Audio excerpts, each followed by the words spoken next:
Så lös det var att ha ju servingar glädjer. Här har vi Kári Mikkelsen. Kári, hjärtligt lycka för hemmaströjt under grejpen och alla möjligen.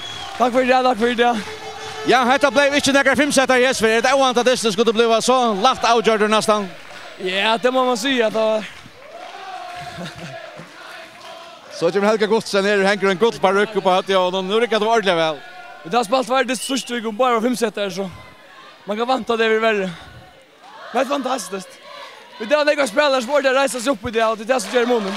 Ja, tid tar det lukka som bättre kan skjuta ner 3 sätten och slå Jack någon en Mjölner ger. Tar boja ganska för långt och så där för sånt där man.